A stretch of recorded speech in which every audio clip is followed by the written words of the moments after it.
નમસ્તે વિદ્યાર્થી મિત્રો, હું નીલમ મિસ્ત્રી, અશ્વમેઘ વિદ્યાલય કિલ્લાપાટી ધોરણ 9માં ચેપ્ટર નંબર 8 આપણે જોઈએ છે. એમાં હવે આપણે નવા ટૉપિક તરફ જઈ રહ્યા છે અને એનું નામ છે આલેખીય રીત વડે ગતિના સમીકરણો.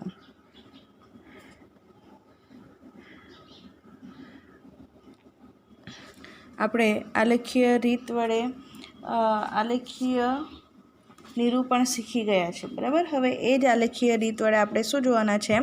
ગતિના સમીકરણો જોવાના છે, બરાબર.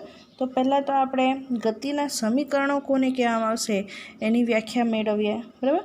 તો જ્યારે પદાર્થ સુરેખ પથ પર ગતિ કરતો હોય, લખીએ આપણે, જ્યારે પદાર્થ સુરેખ પથ પર ગતિ કરે છે, બરાબર. ગતિ કરે છે, પણ કેવી ગતિ?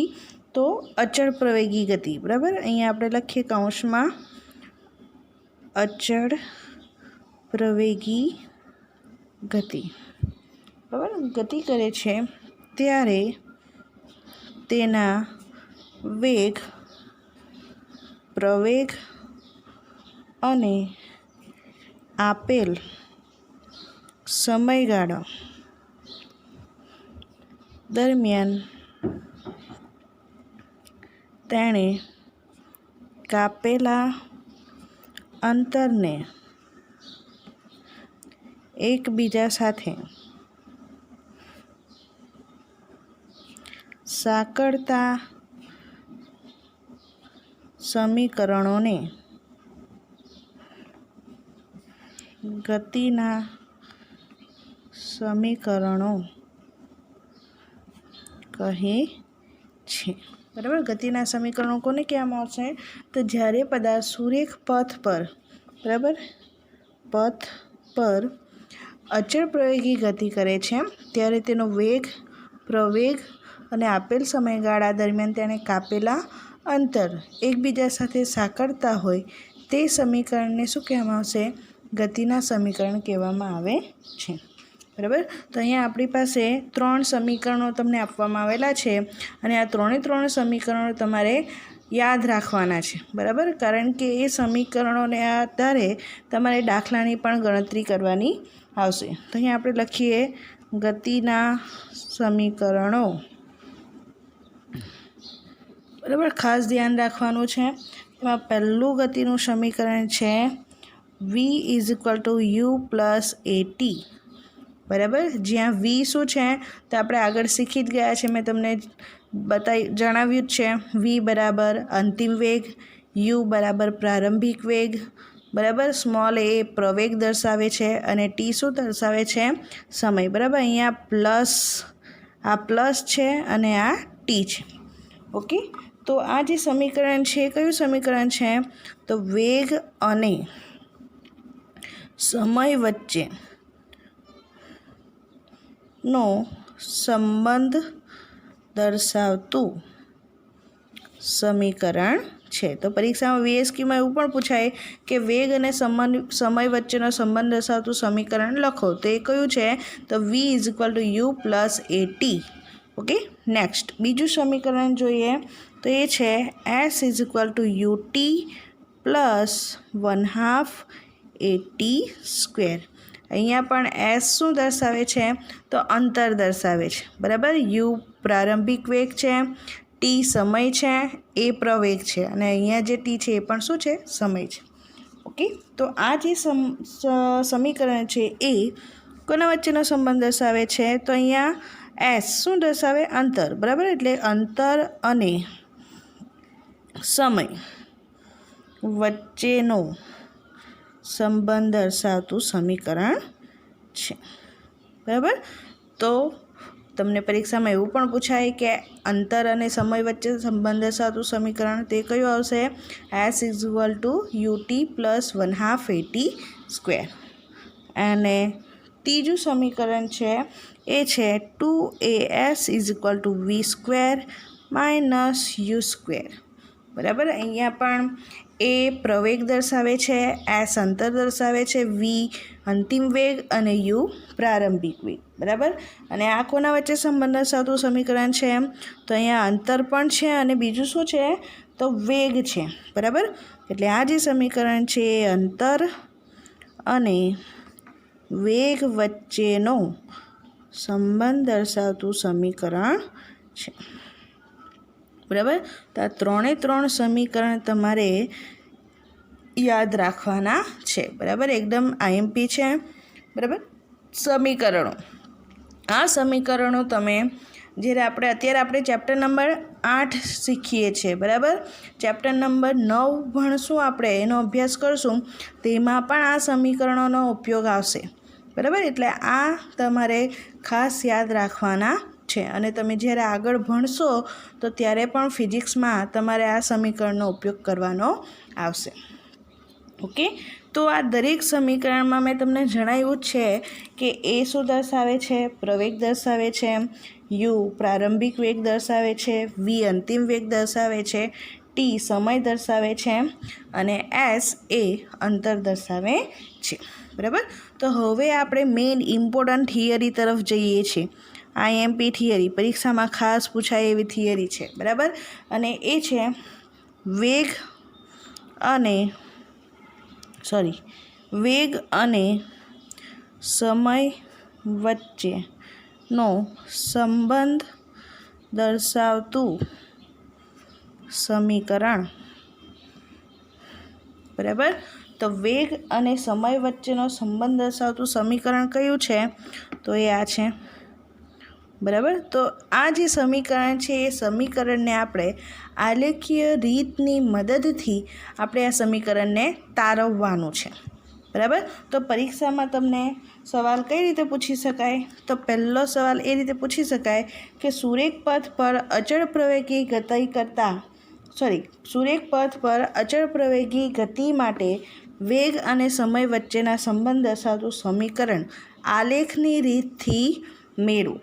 અથવા તો એવો પણ સવાલ પૂછી શકાય કે આલેખની રીતે સુરેખ પથ પર થતી અચળ પ્રવેગી ગતિનું સમીકરણ. તમને અહીંયા સમીકરણ આપી દેવામાં આવે કે v = u + at મેળવો. બરાબર.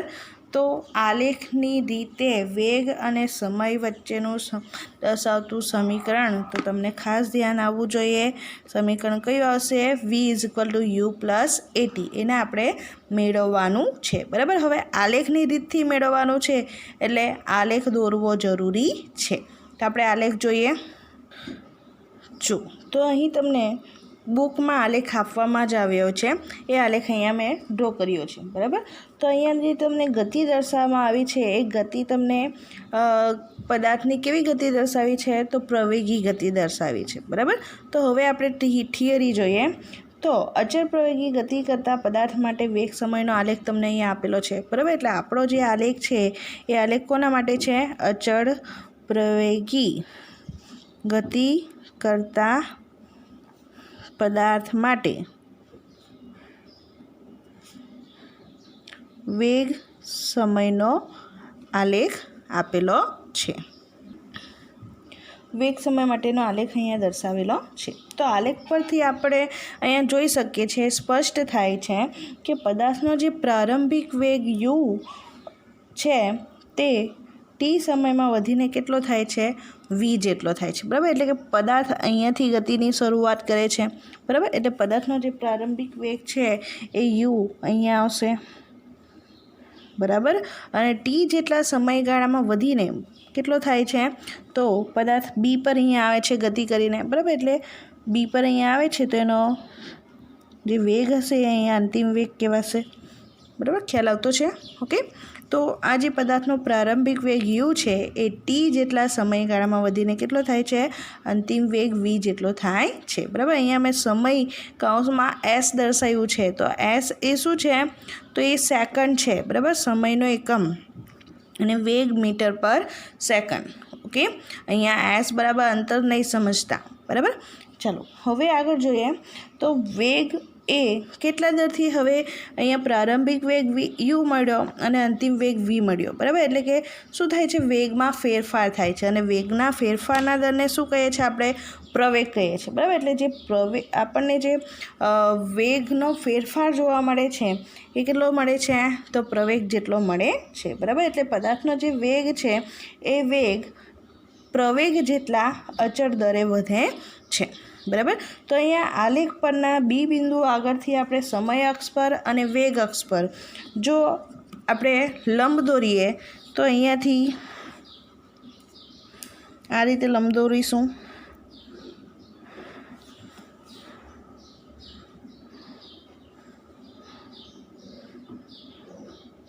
બરાબર। તો આપણને અનુક્રમે BC અને BE મળશે રેખા, ઓકે। અને આ જે રેખા છે એને આપણે અહીંયાથી લંબાવીએ આ રીતે,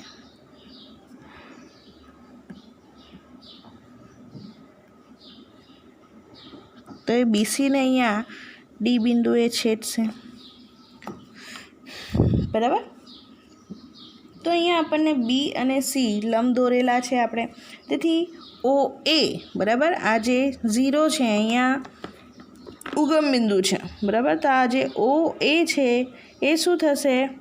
પ્રારંભિક વેગ યુ થશે, જે અહીંયા આપણે લખ્યો જ છે, બરાબર।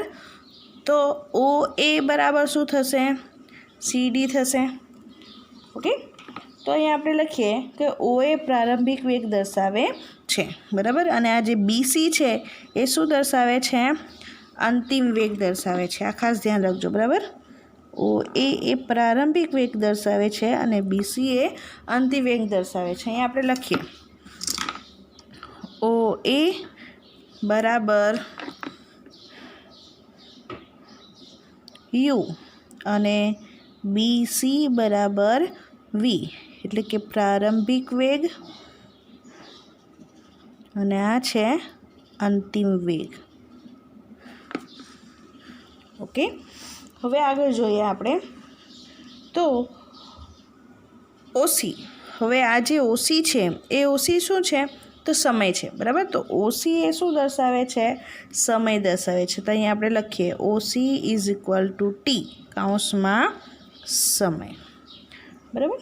હવે જોઈએ આગળ તો આ ઓસીને સમાંતર કઈ રેખા મળે આપણને? એડી મળે, બરાબર। એટલે અહીંયા આપણે લખીએ કે ઓસીને સમાંતર એડી રેખાખંડ છે માટે શું થશે? ઓસી ઇઝ ઇક્વલ ટુ એડી થશે, બરાબર। એટલે ઓસી ઇઝ ઇક્વલ ટુ એડી થાય એટલે ઓસી બરાબર શું છે? ટી, તો એડી બરાબર પણ શું થશે? ટી થશે, બરાબર। હવે આલેખ પરથી, બરાબર। તો આલેખ પરથી શું લખવાનું છે? સ્પષ્ટ છે કે શું છે? તો BC બરાબર શું થશે? BD વત્તા CD અથવા તો DC આપણે લખી શકીએ, બરાબર। તો અહીંયા લખીએ BC is equal to BD plus DC, okay. હવે અહીંયા આપણે અહીંયા લખી ગયા, બરાબર, કે અહીંયા જે OA છે OA બરાબર શું થશે? અહીંયા આપણે લખવાનું ભૂલી ગયા, OA બરાબર DC થશે, બરાબર। હવે અહીંયા DC છે તો DC બરાબર શું છે? OA, તો આપણે લખી શકીએ BC is equal to BD plus OA, કારણ કે OA is equal to DC, બરાબર। હવે OA બરાબર શું છે એ આપણને ખબર છે, બરાબર, અને BC બરાબર શું છે? અંતિમ વેગ, ઓકે। તો આ મૂકીએ કિંમત આપણે, તો BC બરાબર V BD વત્તા OA બરાબર શું છે? U, okay. તો હવે આપણે BDને સૂત્ર કરતાં બનાવીએ તો શું થશે? આ U આ તરફ આવી જશે એટલે V માઇનસ U, બરાબર। આ આપણને સમીકરણ મળી ગયું, આને આપણે સમીકરણ નંબર 1 આપીએ અને આપણે સમીકરણ નંબર 2 આપીએ, બરાબર। હવે આપણને BD બરાબર શું મળ્યું? V minus you. હવે આગળ જોઈએ તો આપણે વેગ વિરુદ્ધ સમયનો આલેખ લીધેલો છે, બરાબર. એટલે વેગ વિરુદ્ધ સમયના આલેખ પરથી પદાર્થનો પ્રવેગ, બરાબર, પદાર્થના વેગમાં ફેરફાર થાય છે ને, બરાબર, એટલે આપણને શું મળશે? પદાર્થનો પ્રવેગ નીચે મુજબ મેળવી શકાય.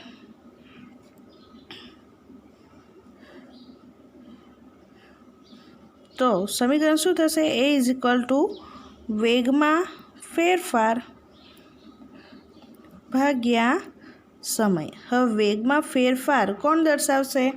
તો આ જે છે એ પ્રારંભિક વેગ છે, એટલે આટલો જે ભાગ છે એ પણ પ્રારંભિક વેગ છે, બરાબર, અને આખો જે ભાગ છે એ શું છે? અંતિમ વેગ છે, બરાબર. એટલે BC એ અંતિમ વેગ છે અને DC એ પ્રારંભિક વેગ છે. તો વેગનો ફેરફાર કોણ આપશે? BD આપશે. ખ્યાલ આવતો છે બધાને? ઓકે. એટલે અહીંયા વેગનો ફેરફાર કોણ આપશે? તો BD આપશે, બરાબર. એટલે અહીં આપણે લખીએ BD છેદમાં સમય, બરાબર. તો લીધેલો સમય કેટલો છે? તો OC જેટલો છે, બરાબર. એટલે કે અહીંયા AD આવશે, બરાબર. તો BDના છેદમાં શું આવશે? AD આવશે. ઓકે. હવે AD બરાબર શું છે? તો આપણે આગળ જોઈ ગયા છે કે AD ઇઝ ઇક્વલ ટુ શું છે? OC, બરાબર. એટલે અહીંયા આપણે લખીએ A બરાબર BD છેદમાં OC. ઓકે. A બરાબર BD અપન T, બરાબર. એટલે BD બરાબર શું મળશે આપણને? AT.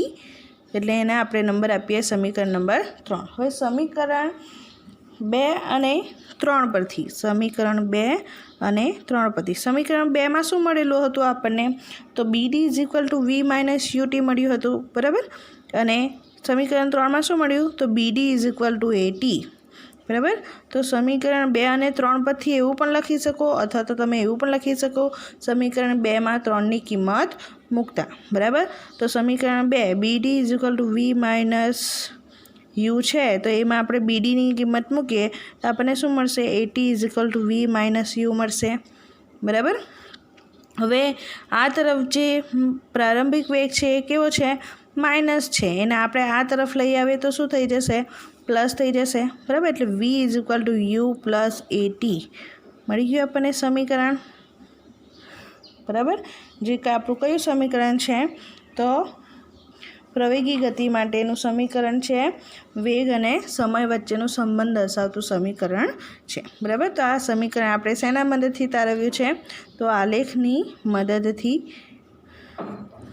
વેગ અને સમય વચ્ચે સંબંધ દર્શાવતું સમીકરણ છે. ઓકે. ખ્યાલ આવ્યો બધાને? બરાબર.